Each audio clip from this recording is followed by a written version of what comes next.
Assalamualaikum dan selamat pagi. Pada hari ini saya akan cuba menerangkan cara-cara pembukuan kerja-kerja ukur aras dan juga kaedah pengiraan aras, kaedah naik turun. Boleh rujuk buku teks muka surat 28 dan 29. Pertama kita tengok rajah 1.18 di muka surat 28. Baik, kalau kita tengok ini ialah rajah cerapan kerja ukur aras kita daripada titik A hingga titik I. Batu aras 1, batu aras 2. BA1 ni ialah batu aras 1. AL tu ialah aras laras. Aras laras pada batu aras 1 ialah 11.050 meter. Bermakna batu aras 1 ni berada pada ketinggian 11.05 daripada aras laut. Kemudian titik-titik A, B, C, D, E, F, G, H dan I ni ialah titik-titik yang dicerap. Ialah titik-titik yang dicerap. Dan kerja ukur aras ini berakhir pada batu aras 2, di mana ketinggian batu aras ini ialah 7.995 meter daripada aras laut. Baik, apabila kita melakukan pencerapan di tapak, pertama sekali kita kena sediakan jadual.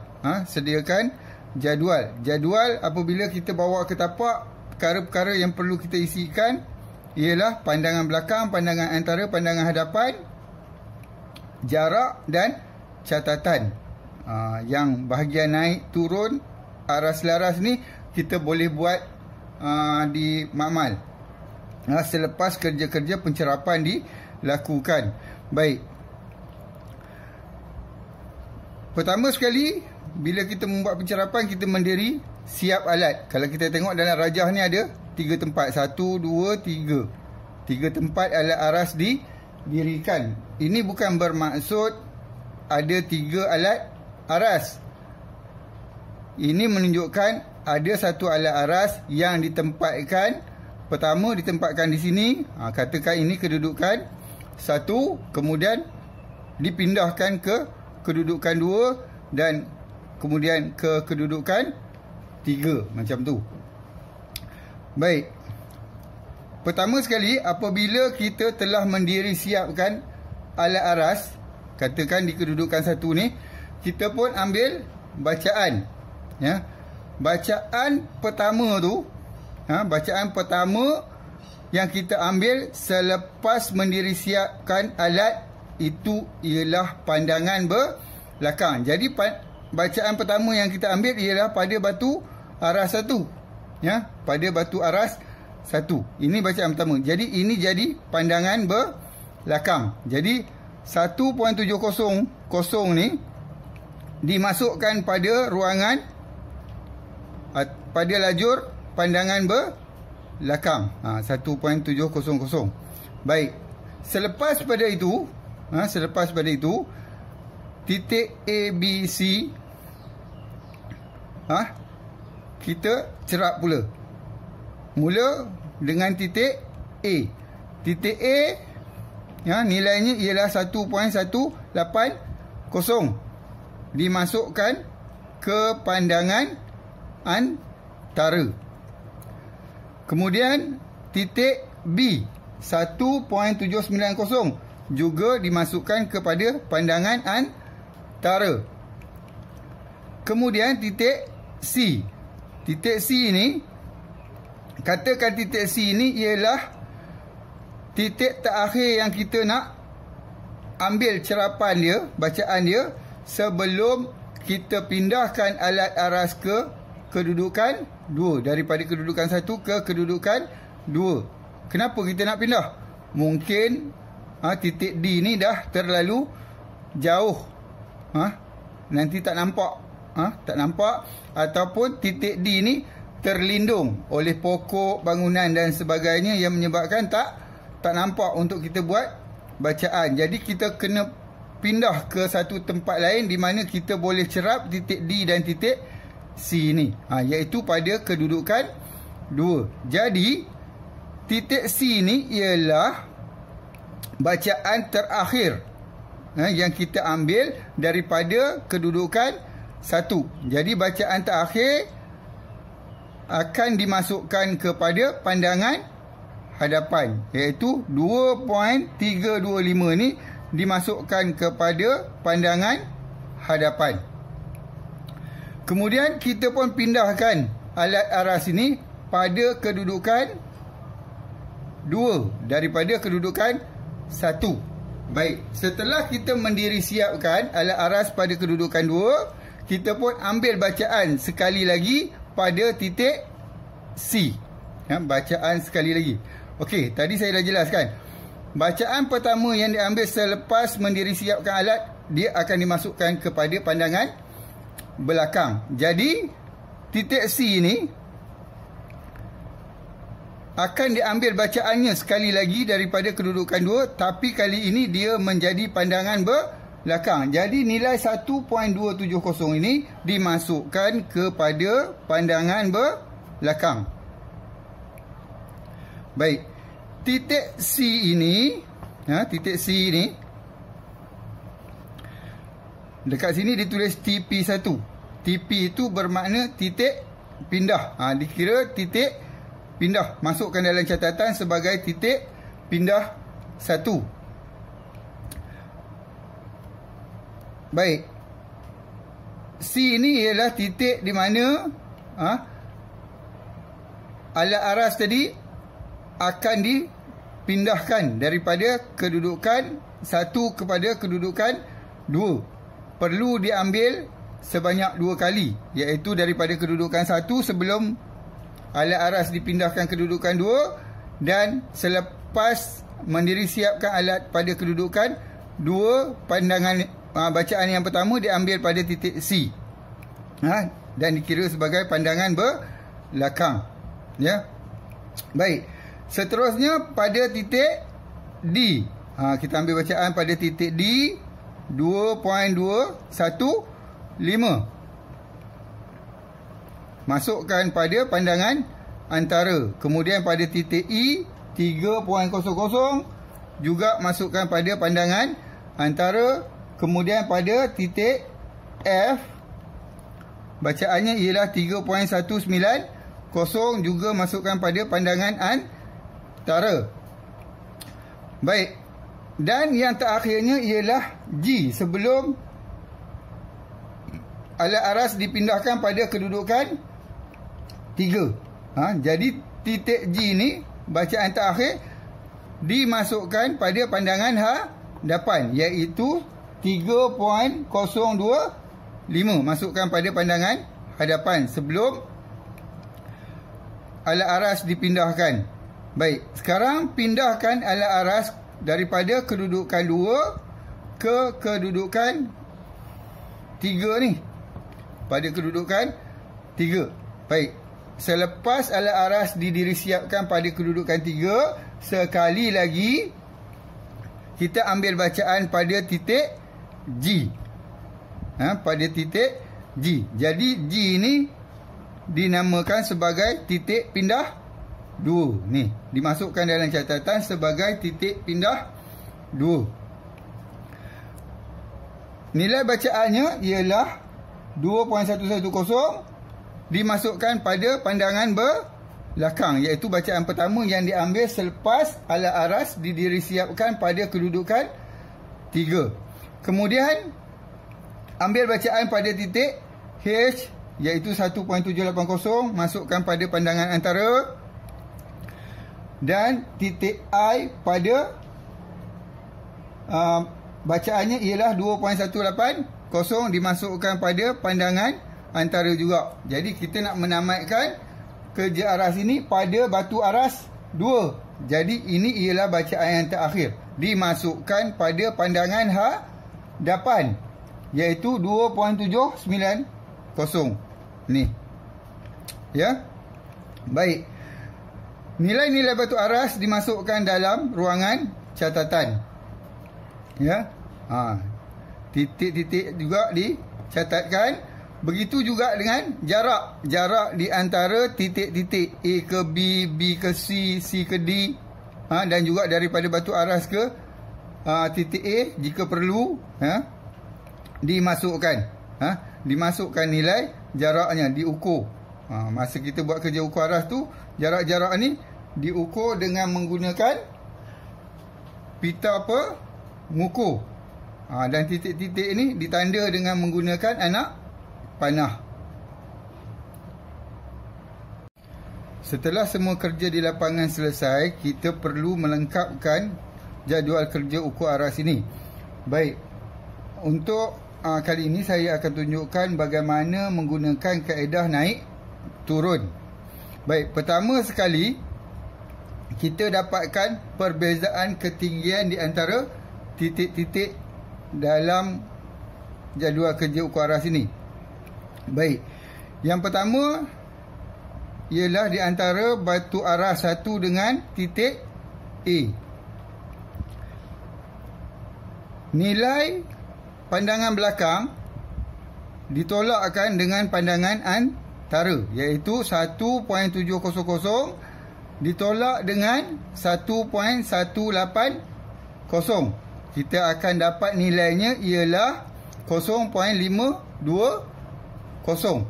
Jadi kita masukkan pada lajur naik sebab nilai dia positif. Baik. Kemudian kita tolakkan pula nilai pada titik A dengan titik B, iaitu 1.180 ditolak dengan 1.770. Kita akan dapat jawapannya ialah negatif 0.590. Apabila negatif, kita masukkan dia pada lajur turun. Tak perlu tulis negatif dekat situ. Tulis sahaja nilainya 0.590. Baik. Seterusnya, titik B ditolak dengan titik C. 1.770 ditolak dengan 2.325. Juga kita akan dapat jawapannya ialah negatif 0.555. Baik. Apabila negatif, kita masukkan pada lajur turun. Baik. Seterusnya,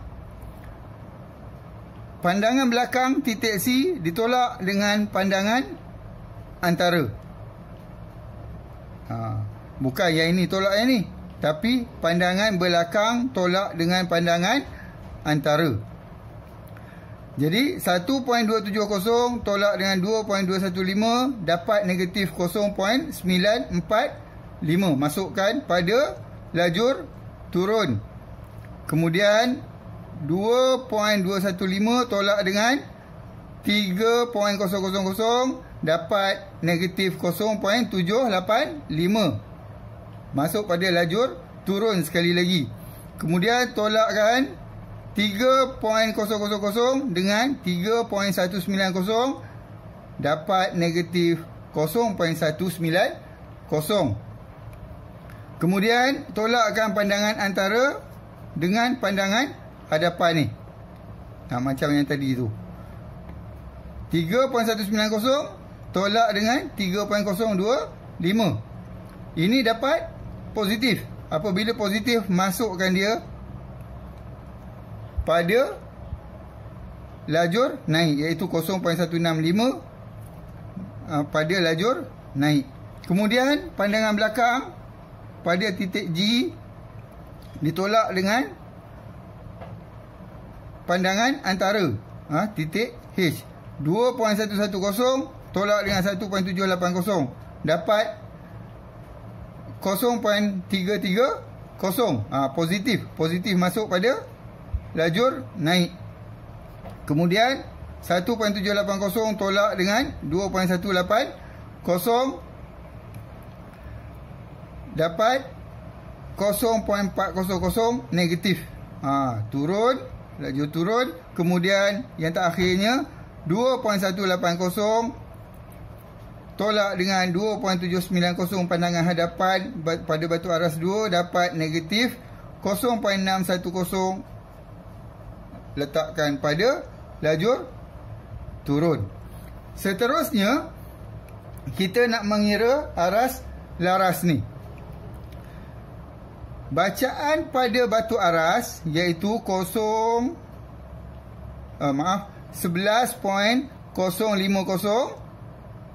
terus dimasukkan pada baris atas lajur aras laras ni. Kemudian 11.050 ni tengok dekat sebelah sini, naik atau turun. Sekarang pada lajur naik, kita tambah 11.050 tambah 0.520 dapat 11.570. Kemudian 11.570 ni tengok sebelah sini, ini turun. Apabila turun kita tolak. Kita tolak kan. Tolak 11.570 tolak dengan 0.590 dapat 10.980. Ya. Kemudian 10.980 tolak lagi dengan 0.550 dapat 10.425. Kemudian 10.425 tolak dengan 0.945 dapat 9.480. Sampai sini kita tolak ajalah sebab dia berada pada lajur turun. 9.480 tolak dengan 0.785 dapat 8.695. Kemudian 8.695 ni tolak dengan 0.190 dapat 8.505. Kemudian 8.505 ni dia kena tambah dengan 0.165. Sebab apa? Sebab berada pada lajur naik. Dapat 8.670. Kemudian tambah lagi dengan 0.330 dapat 9.00. Dan 9.00 ni tolak dengan 0.400 dapat 8.600. Dan 8.600 tolak lagi dengan 0.610 dapat 7.990. Ini ialah kaedah pengiraan naik turun. Okey, langkah seterusnya kita membuat semakan aritmatik dan juga ralat. Ya. Pertama sekali kita tengok ralat dulu. Baik. Dekat sini batu aras 2 yang sebenarnya dia ialah 7.995. Aras laras sebenar dia ialah 7.995. Tetapi apabila kita buat pengiraan aras laras, kita dapati aras laras ni ialah 7.990. Jadi 7.995 ni kita tolak dengan 7.990. Macam ni. 7.995 tolak dengan 7.990 dapat 0.005. Ini dinamakan sebagai ralat sebenar.